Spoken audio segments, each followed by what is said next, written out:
কৌশলের নামে গুপ্ত কিংবা সুপ্ত বেশ ধারণ করেনি বিএনপির কর্মীরা।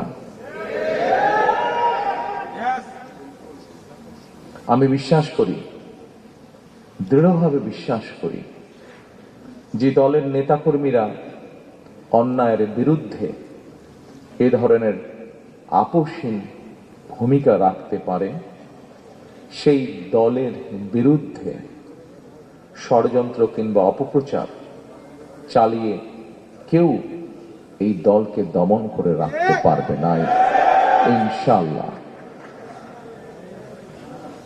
ফ্যাসিবাদী আমলের নির্যাতনের শিকার আমার সামনে বসা হাজারো প্রিয় মুখ,